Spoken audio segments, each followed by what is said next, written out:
Hey.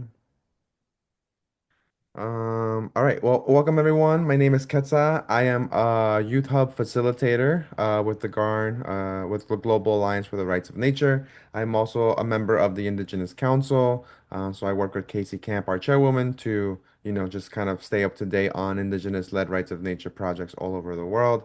And today we have a beautiful, amazing presentation by Maude on her new book, Earth for Sale. Um, that Maud will showcase a little bit for us. And a little bit about Maud is there's many things actually about Maud, but I'm gonna keep it brief. Maud Barlow is a Canadian activist and author. She chairs the board of Washington-based Food and Water Watch and is the founder of the Blue Planet Project. Also a co-founder of the Council of Canadians and chaired its board for over 3 decades. She also serves on the board of advisors for the GARN Alliance, for the Global Alliance for the Rights of Nature, and is a former counselor with the Hamburg-based World Future Council, and many accomplishments over the last couple decades, and has served as a leader in the campaign to have water recognized as a human right. Also, she's the creator of the Blue Communities Project, in which municipalities pledge to protect water as a human right and a public trust and ban plastic water. And so, Maud, I know that there's other things that I'm missing, and so that'll be my brief introduction to you, and I'll pass it over.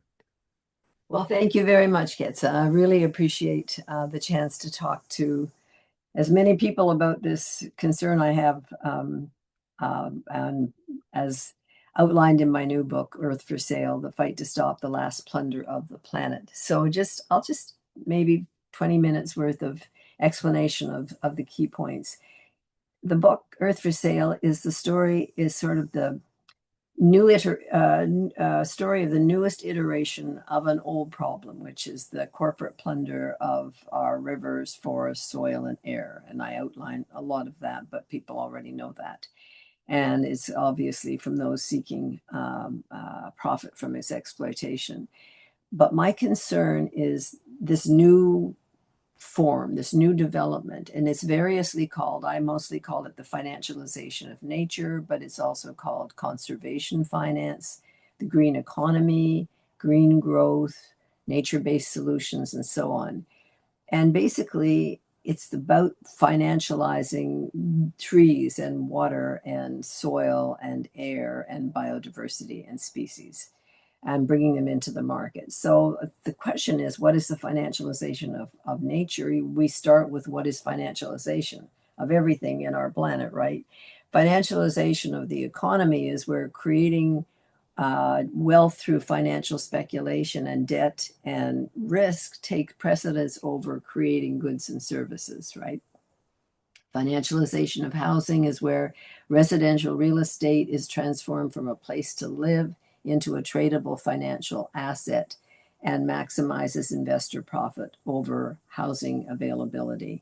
Similarly, with the financialization of food, where food and agriculture are treated as financial assets and investment opportunities rather than basic human needs.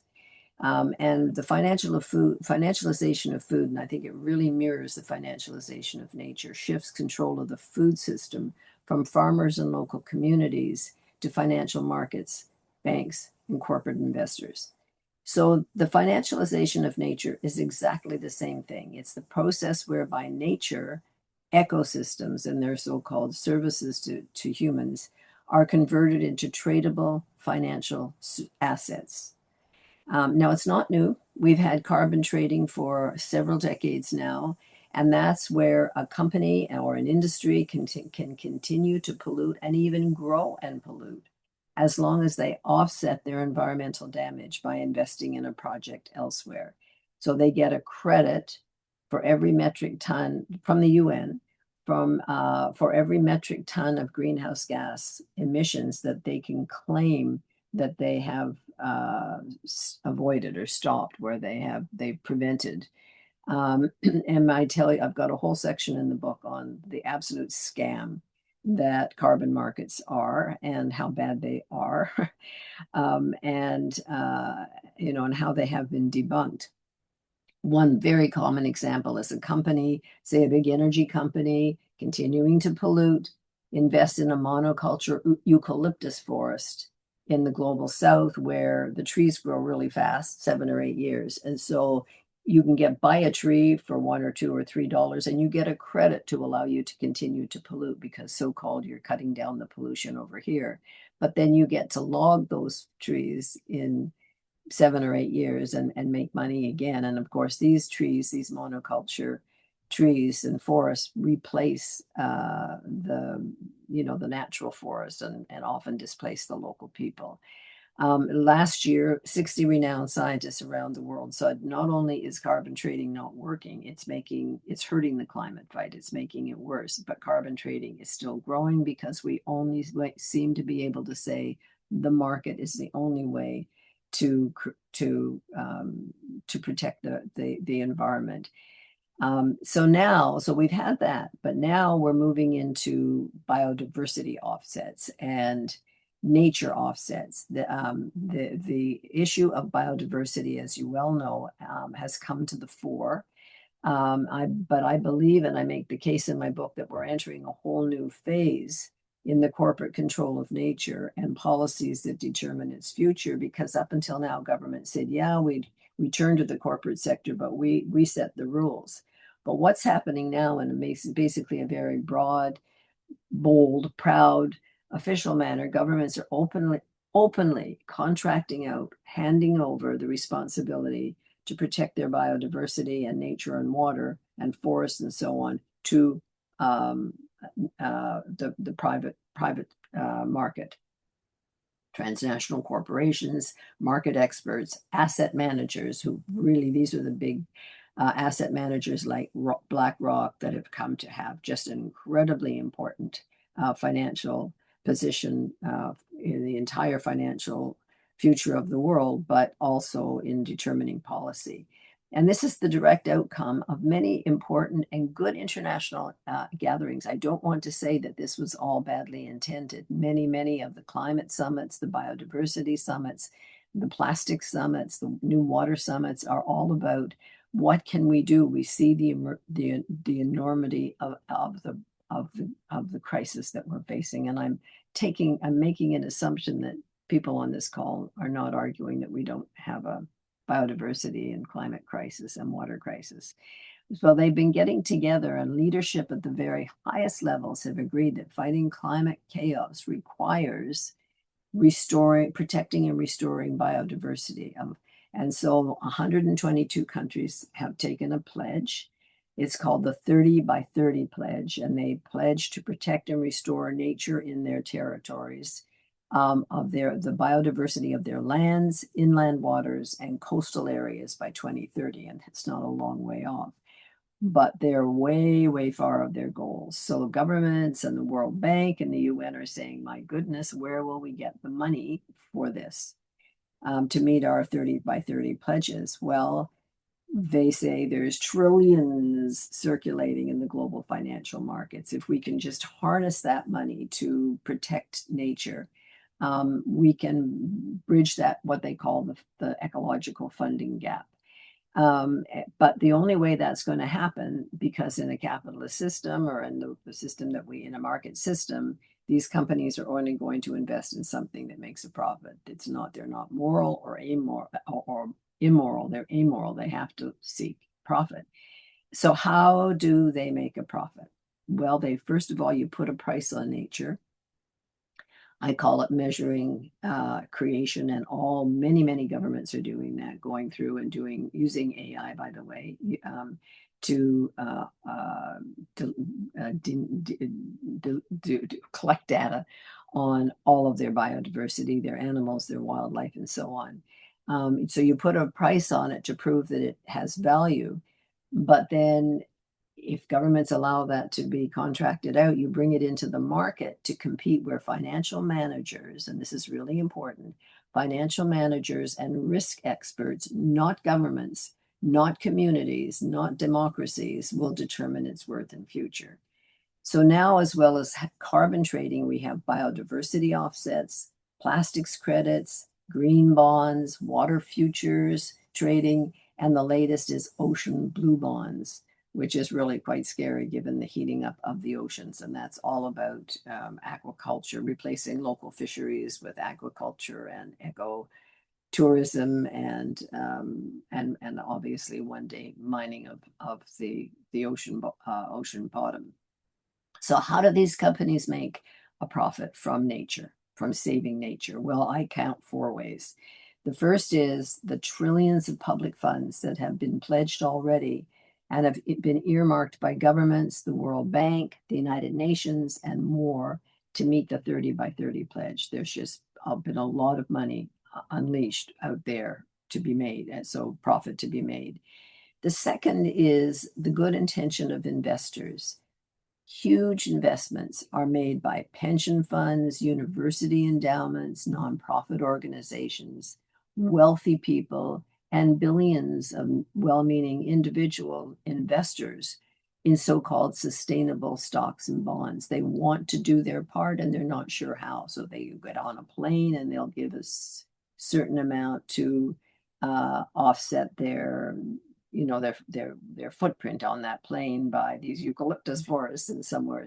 So, but if a company can get accredited as green or sustainable, then they can claim that, and many investors will pull their money in that direction. So it's to their advantage to be nature friendly or to seem nature friendly. Although when I tell you, and you read it in the book, there is no follow up. There is no accounting for when a company calls itself whatever is there's very little follow up.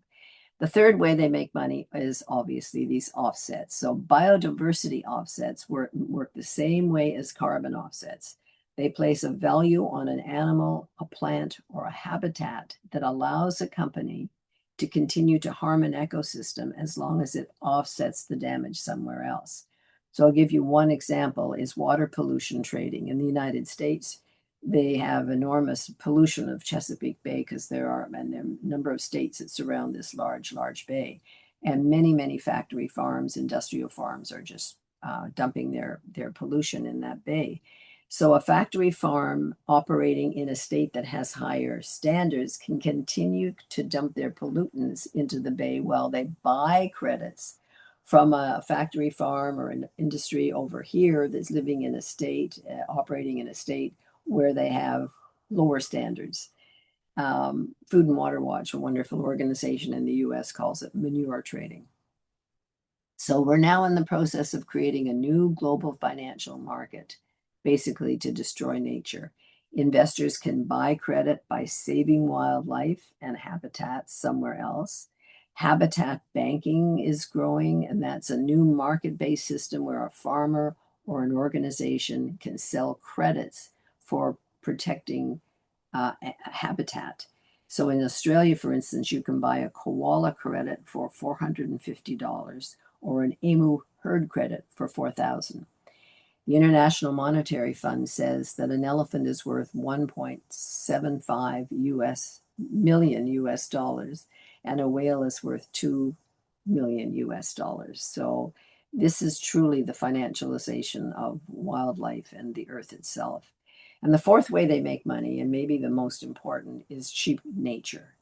So you get countries desperate for investment. Come here and invest, and we will look the other way as uh, whatever rules you want and however you want to make money in the name of saving nature.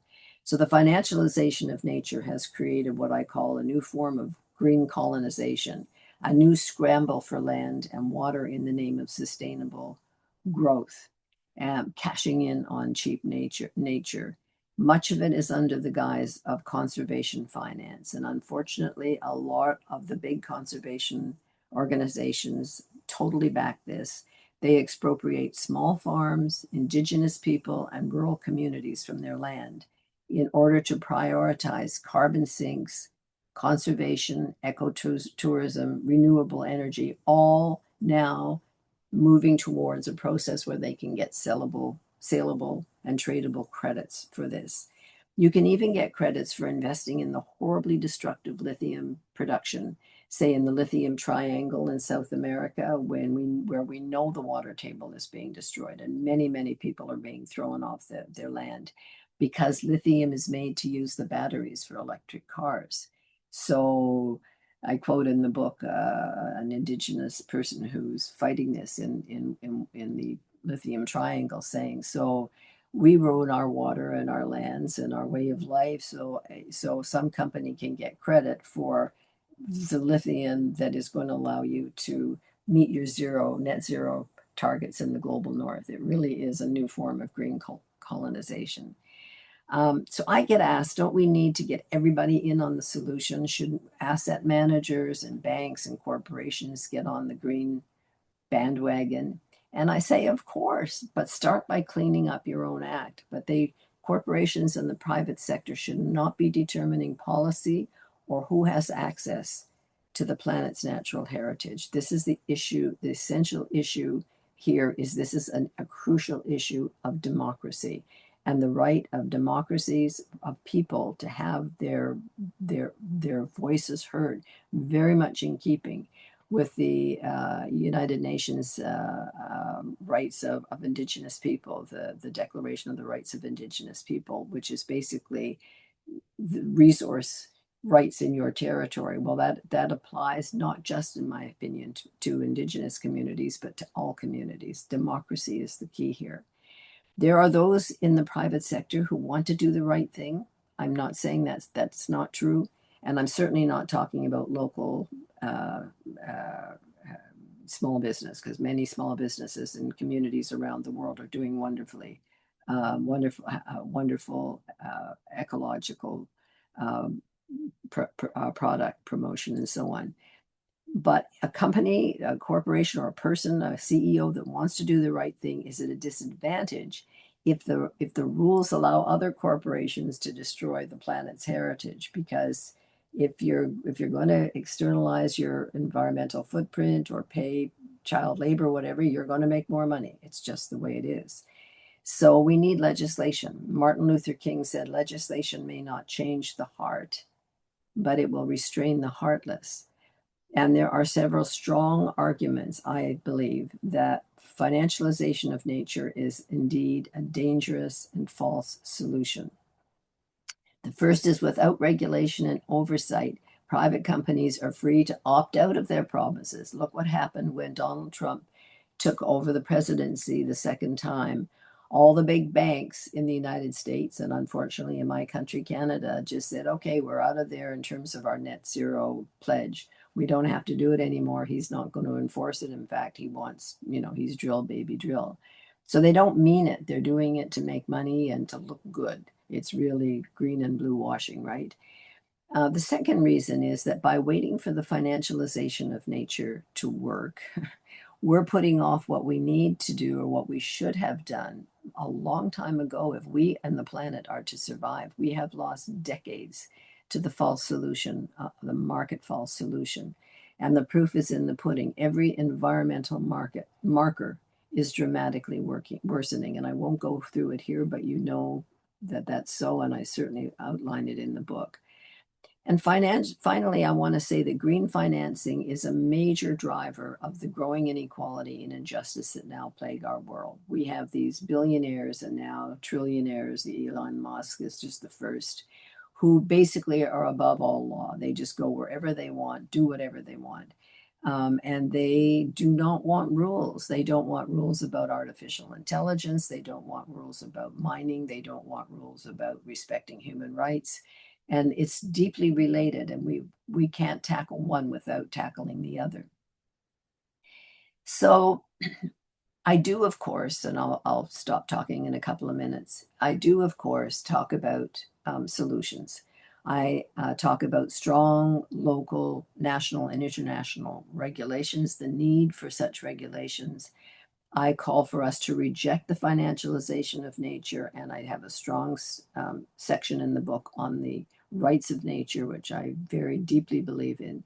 And Gutierrez, the Secretary General of the UN, says is the fastest growing jurisprudence movement development in the world, which it is. It's just very exciting, where people are saying, Okay, maybe our governments don't care. Maybe the law is good, but they're not enforcing, or the law's not good enough, whatever. We're sick of waiting for it. And it's often led by indigenous people where it comes right off the ground. Rights of rivers, rights of trees, rights of mountains, rights of species. And we have to confront inequality among nations and inside nations. We need to heed the voices of displaced Indigenous and other frontline victims of this plunder. But to be honest with you, my immediate goal is to get a debate going about this because I have not found that the mainstream conservation groups and many of the nature groups, the climate groups around the world, have seen what's happening here, and some of them even support it. And I think it's a terrible mistake. You do get groups like Via Campesina and Friends of the Earth International and Forest Peoples Movement, all are very, very clear. But there are many of the mainstream environmental groups that have not spoken out on this, and human rights groups that have not spoken out of this. And I fear that we are going to sleepwalk into what I call the last plunder of the planet. So I'm just going to end with two quotes that I love because I think they sum it up absolutely beautifully. George Monbiot is a Guardian columnist, wonderful person, and he calls the financialization of nature a magic powder to allow governments to avoid the hard choices, laws, and policies they should be making by replacing political decisions with economic calculations. And here's the quote. He says, "The natural capital agenda is the definitive expression of our disengagement from the living world. First, we lose our wildlife and natural wonders. Then we lose our connections with what remains of life on Earth. Then we lose the words that describe what we once knew. We call it capital and we give it a price. This approach," he says, "is morally wrong, intellectually vacuous, emotionally alienating, and self defeating." I think this is clear, beautiful language. The other quote, the last thing I'll say here until now we'll have a discussion, is Adrienne Buller. She's a British author. She works with an organization called Commonwealth, and she wrote a book called The Value of a Whale.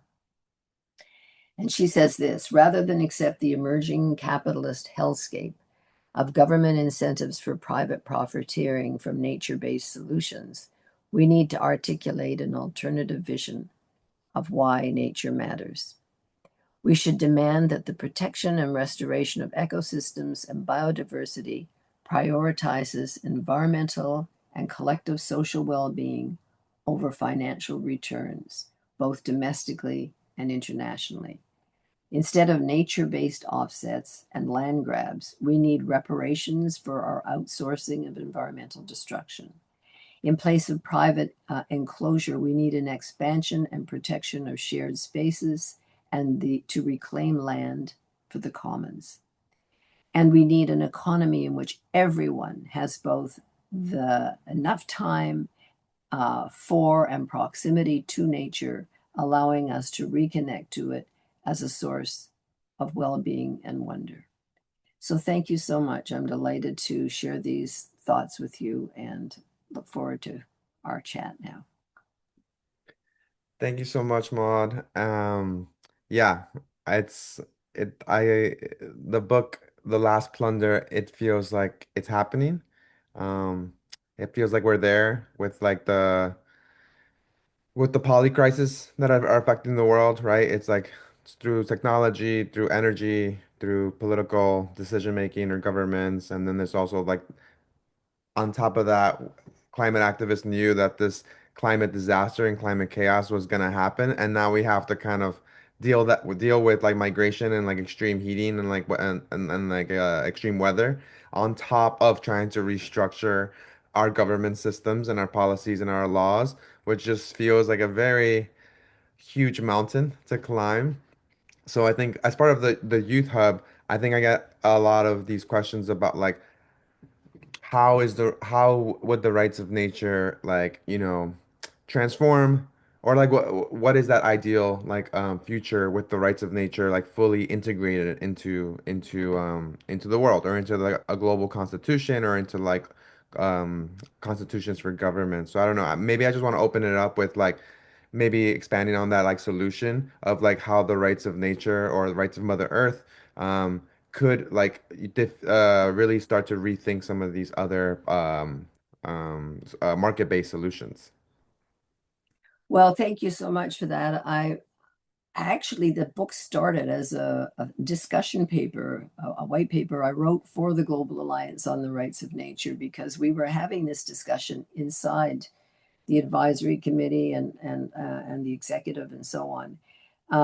Is saying, is the financialization of nature compatible with the rights of nature?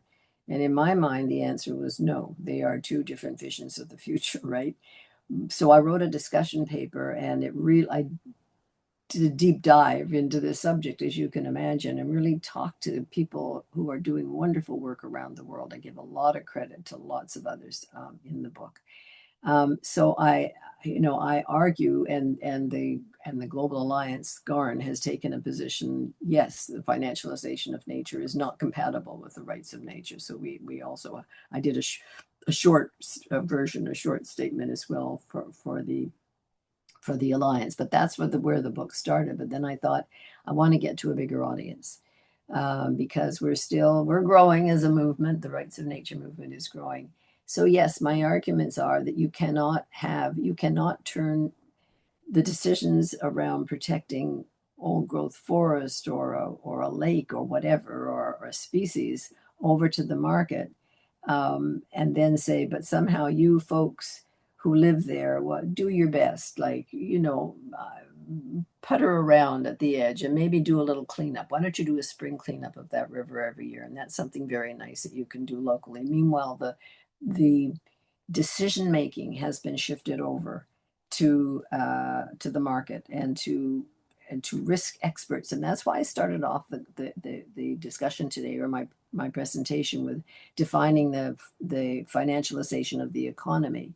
Because if chasing risk and making money is more important to the economy, and that's where people go with their money, than making goods and services, which is all screwed up in my opinion, then that's where the nature market's going to go. It's going to go where you can make money, and nature is going to have to defend itself. It's going to have to compete on the open market. That's the absolute opposite of the vision, where communities, and again, I said this earlier, often led by indigenous tribes in the US, First Nations here, and others here in my country, Canada, who are saying, no, this is ours. We absolutely have to protect it. The first river in my country, Canada, to become protected as with legal protections is something called the Magpie River, and it's a huge river that comes from northern Quebec all the way down. It's a mighty, mighty river, one of the last not totally, but almost undammed rivers in Quebec, and into the mighty St. Lawrence River. And it's a very, very special and spiritual river. And the local Innu people, the local indigenous people up in the far north, worked with the local council members of several communities. And they brought in 9 protections for the river, including right to flow, right to regenerate, right not to be polluted, and so on. My favorite, though, is the ninth right that the river has is the right to sue governments and corporations. Now, would that stand up in the Supreme Court of Canada? I don't know. But I do know this, that Canada and many other countries have adopted the United Nations Declaration on the Rights of Indigenous People, which gives the Innu people the right to do what they've done there. And so it would be okay. So it goes to our Supreme Court, and the Indigenous people would say, not only do we have in my country have absolute rights within our Charter of Rights and Freedoms, absolute, and we have the right to human right to water, and we have the right to have a free and prior consent over what happens on our land. So you also signed UNDRIP, right? So how could you then come in and allow this river to be destroyed when we have declared at the local level that we are protecting it? So it's a very powerful movement that is the antidote to the marketization and commodification of nature. And the more it grows, like we're starting to see it in, I just read in Wales, and In Great Britain, which is in deep drought, you've probably read about. It's just that, you'd think you're in the Sahara Desert in downtown London. It's just really, really shocking. They're beginning, the communities are coming together and saying, we're going to claim, we're going to claim responsibility. We're going to claim regency, if you will, over this beautiful river, because governments, you're not doing it and you should be doing it. And this isn't to let governments off it. I want to say that really clearly. I'm not suggesting this is instead of good regulation, but I think we can see good regulation coming from the bottom when people say no. And you're seeing that with artificial intelligence. Communities around the world are coming together, left, right, and center, saying rural and urban, saying we don't want those centers, those data centers here. They're going to gobble up the last of the water here. They make horrible noise. They're energy intensive. We don't even know what they're for. We question what the value is to anybody but the gazillionaires. And so it's part of a movement, or it is a movement that I think is part of a larger human rights and social justice movement that I find very, very exciting. And I'm loving that there's a youth hub of Garn so that we can get this word out to young people that they can do something, that they can be part of a revolution against the financialization of nature. Yeah, thank you. With the AI data centers, it's funny because I think there was recently a study that like if the data centers are placed in the backyards or in proximity to those billionaires or those folks that want them or that like are financing them, they actually don't want them in their backyard. They want them in other people's backyards or in other communities, right? So data centers. Yeah, like using that movement to be like, well, then put it like near you and let's see if you still want it, right? Like kind of making that push in the movement to be like, no, like these aren't good. There's no good regulation, and also it shouldn't come. I think the similar to the carbon markets, the offsets, like, oh, let's just move things over there, and then like, we get the benefits of the market because we don't have to like see or deal with the consequences of some of the actions and things taken in development. Absolutely. Clearly said, and you're absolutely right. And can you imagine Elon Musk saying, "Yes, I'll put that in front of my mansion, one of my many mansions"? No. And does he get away with saying no? And I'll put it anywhere I want? Yes. And that's the problem. And that's why I make the link between inequality, and injustice, and this wealth inequality, and the threat, the really, and I call it the last plunder of the planet, because we have done so many plunders, and I don't know how much more we can do in parts of the world, certainly on the waterfront, where we're already in overdraft. We're already withdrawing more water than nature is producing. That's not necessarily the way it would be if we took care of it, but because we have not, we're already in overdraft. And this is a really crucial moment for us to change our thinking. Yeah. There's a question in the chat from Erica. Erica, do you want to share it or do you want me to read it out loud? I can share. So yeah, I have two questions, and they're quite simple actually, but I just wanted to hear from you. Like what keeps you personally motivated when progress feels very slow? And then the second one is what gives you hope when you look at it from now until the next generation? Oh, Erica, that's a gorgeous question, and two gorgeous questions. And thank you very much. In fact, the book I wrote before this is my 21st book.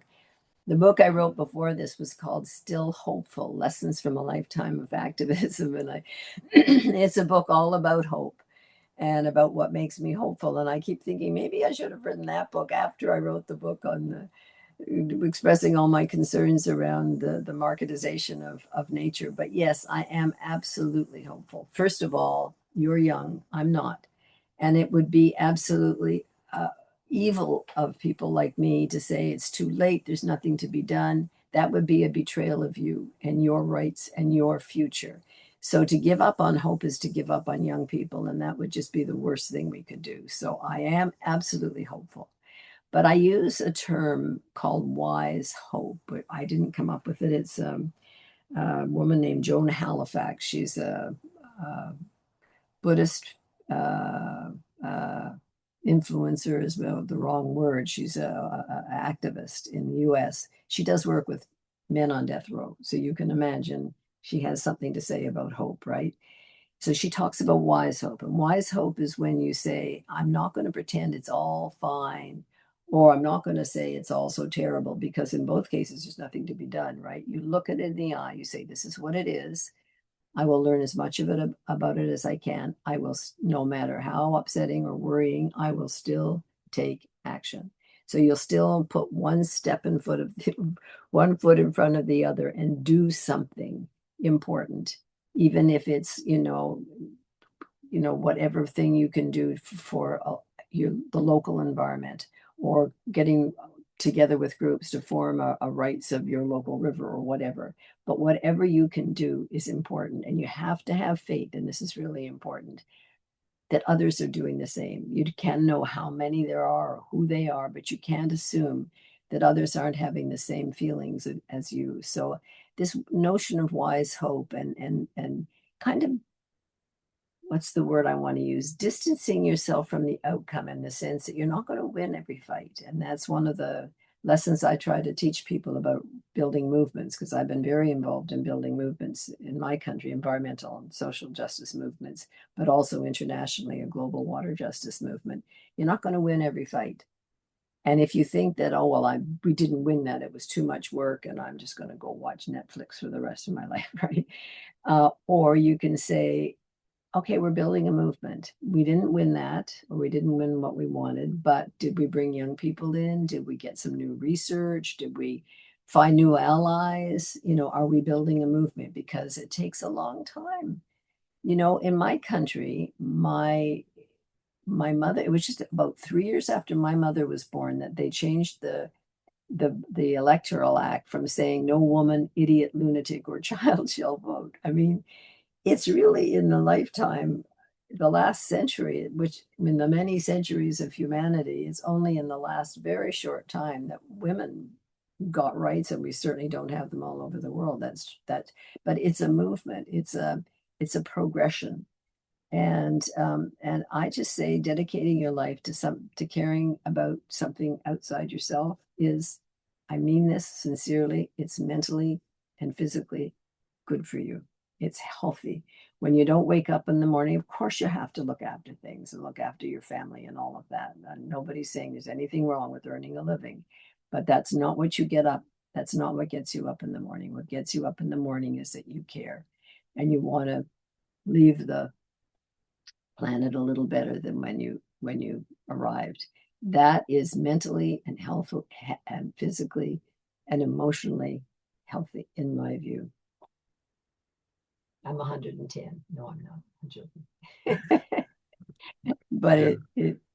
it is for a good life. An activist life is a good life, Yeah, I just shared and your and it needs hope. Yeah, no, thank you, Maud, and thank you, Erica, for the question. I just shared the link to the book, Still Hopeful. Thank That's a you. great, and I think yeah, wise hopefulness is a good frame. So thank you, Erica, for asking the question. If anyone else in the chat or in the call has a question, please feel free to drop it in the chat or just like, come off your mic. I definitely have a lot of questions for Maud. I think one that comes up a lot is the right now we're seeing nature's capital, right? Like I was just on this call, like because I'm involved in this space, like in these spaces that like the COP spaces, the SB spaces, those international spaces. And there's like this n- term that's coming up is like, oh, there's not a lot of climate funding. And like that's always an issue for nonprofits and like mo movements that are trying to build up or grassroots movements, etc. And so are we like they're trying to make an argument that like are we missing out by not adding a value to nature, to the river because it doesn't translate into the market economy. And so like they try to make this argument that like if we want to make it fundable projects, or we want to make restoration like the new movement that like people want to like invest in. Is like you kind of need a value on the river and how much it produces or how much it does for the community, etc., in order for investors and like the markets to understand like what that value is so that they can invest in it, right? So I heard that argument. I was not convinced, but they kind of try to make it sound like you need to play the market in order to like, ha steer the market overall. And so I don't know if you want to just like chime in on that question in whatever way. Look, and again, a terrific question.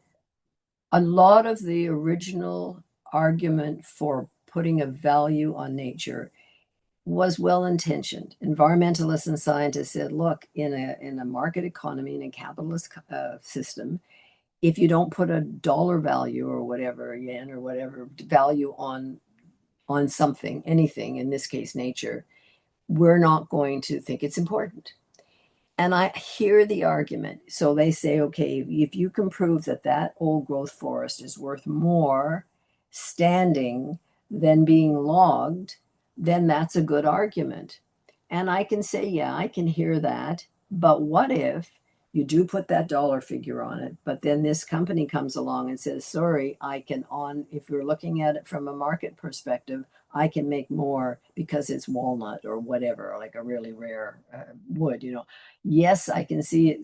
It's valuable standing, but it's more valuable being cut. You're not protecting it for the right reasons. You're protecting it because you have to convince the market instead of saying, without those trees, we're all dead, for heaven's sake. I mean, I have a great quote in the book from years ago. This man, scientist, actually said, putting a price on nature is like putting a price on your mother's umbilical cord. I thought it was a wonderful quote.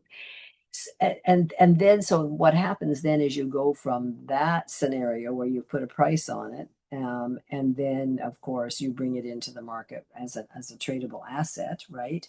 And then next steps are obvious. I'm just trying to go back and get the train of your oh yeah, the funding gap. So then people say, well, the corporations or the UN or the World Bank says yes, but then we've done so much destruction, we have to use the money from the market to bridge that funding gap. And I say, but if you'd protected it in the first place, or if we even started protecting it now for the right reasons, you wouldn't have that funding gap. Why do we have the funding gap of trillions of dollars to protect water? Because we still allow its pollution. We're allowing all sorts of new activity for minerals, for AI, and so on. We extract it, we dam it, we divert it. So once you get into the market logic, once you start calling it natural capital, which is just such a dreadful name, I think. And I know people mean well by it. They want to say we want to protect nature, but once you call nature capital, once you say ecosystem services, then you're saying nature exists solely to serve us and to serve the market and to serve our economy.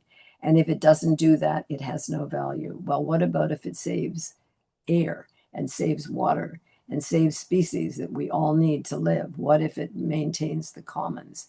You can't put a dollar figure on that. That is what's so wrong about using this language. But I hear you because I talk to people in our movement who use the term nature-based solution. I had a big argument with somebody yesterday. He said, well, it was defined by the International Union of Nature Conservation. And I said, yeah, and they also support a market-based solution. So, if that's where you're going, be honest about it, but don't pretend you're wrapping yourself in, soaring eagles and breaching whales, and don't pretend. That's not what this is about. What this is about is something else. It's about making money from our desperation, and we know now we have to protect biodiversity, and this is not the way to do it. So challenging that language is really, really, really important, and I think you'll see lots of great quotes in the book that help you do that, and look to organizations like Friends of the Earth International, like Heinrich Boll has done a really wonderful critique, which I quote, of nature-based solutions and so on. Go to those who are our allies, and yeah, as you know, Casey will and wonderful people you work with have a wonderful critique of the language as well. Yeah. But it's really important to challenge that language. Yeah. Yeah, I thank you for like the response because I really feel like it's like protecting the sacred as Casey says, like the moment that the world agrees to add a value to water or add a value to the tree is a moment that we really lose, our sacredness, right? The sacredness of all life, the sacredness of creation, and like that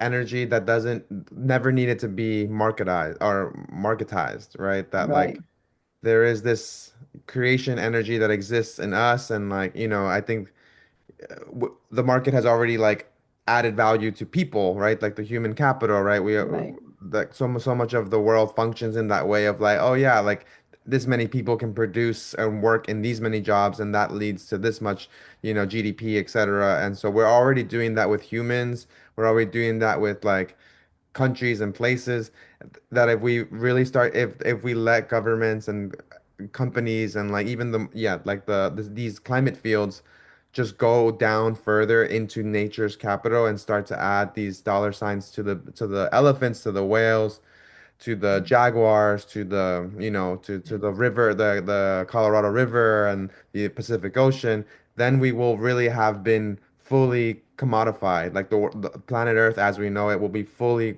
commodified, and I think that's where we're at, is trying to prevent that full commodification of our reality.